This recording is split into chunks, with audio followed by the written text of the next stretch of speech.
Arkadaşlar merhaba. Evde kendimiz pop filtre yapalım. Bir vazelin kutusu olabilir. Herhangi bir plastik kutu olabilir. Fakat kapaklı olacak ve yivli olması gerekiyor. Yani kapağı açılır kapanır, çevirerek açılır kapanır şeklinde olması gerekiyor. Bakın şu yivli kısmı geniş olursa daha iyi olur. Filtremizi daha iyi sıkıştırabiliriz yani. Şimdi matkapla veya bıçakla da olur. Önce kapağı ortasından keselim.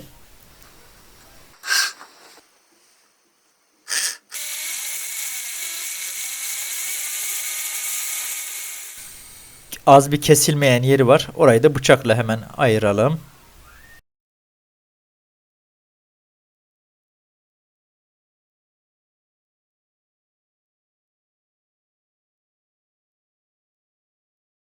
Ha şunu da belirteyim arkadaşlar.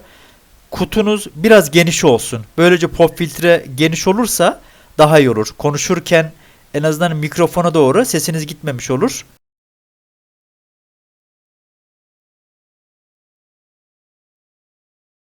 Şimdi de filtrede kullanacağımız tülbenti kesiyoruz. Arkadaşlar ya da sineklikler var böyle çok ince delikli olan. Ya ondan bulun ya tülbent parçası. Fakat mümkün olduğunca gözenekleri en dar olanını bulursanız daha iyi olur. Filtremiz gergin olmalı. İşte bu yivli kısım burada çok önem kazanıyor. Yani ne kadar enli olursa o kadar filtremizi sağlam tutacaktır.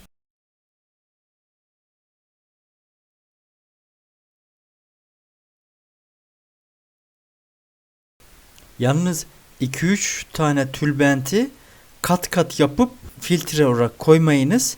Bu sefer de mikrofona fazla ses gitmez. Ha belki 2 tülbentte sıkıntı çıkmayabilir ama 3 ve daha fazlasında evet dediğim gibi mikrofona fazla sesiniz gitmeyebilir. Az önce de bahsettiğim gibi iyice gergin olmalı. Benim mikrofonum normalde dıştan süngerli. Yani süngerde bir nevi pop filtre görevi görüyormuş ama tam olarak görmüyor. Ben kaç defa denedim. O yüzden bu pop filtreyi yaptım. Fark ettiyseniz tülbent biraz delikleri aralıklı gibi ama hem sünger olunca mikrofonda hem de bunu ekleyince fark etti. Zaten birazdan ben denemelerini de koyacağım buraya. Göreceksiniz.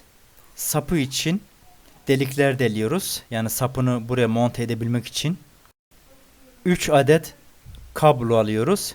Bunu örgü şeklinde birbirine öreceğiz. Ama önce şu dışını sıyıralım.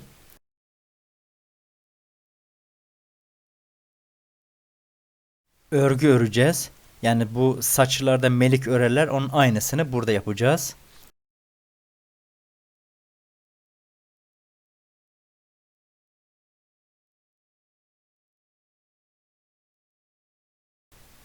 Bu şekilde evet çok basitçe rengarenk bir şey ortaya çıkıyor ama yani en kolay bulunabilecek malzemelerden yapmaya çalıştım. Ya ben YouTube'da baktım evet profesyonelce yapılanlar var.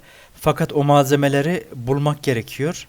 Artı çok sağlam bir şekilde de gerçekten titizlikle yapmak gerekiyor onu. Yoksa filtre gergin olmaz. Onu hiç denemeye uğraşmadım böyle işin gerçeği.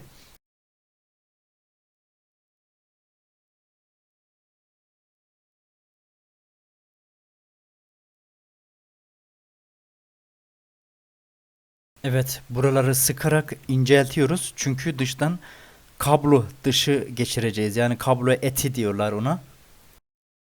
Çanak antenlerde kullanılan kablonun içini çıkardım.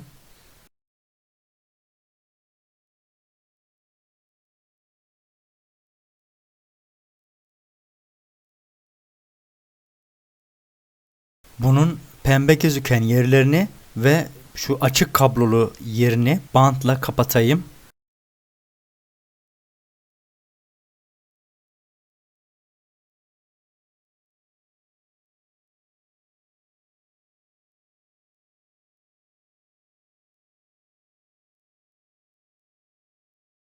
En azından kablosunun olduğu yer ve şu rengarenk görüntüsü artık gözükmüyor. Biraz daha sade bir renk oldu.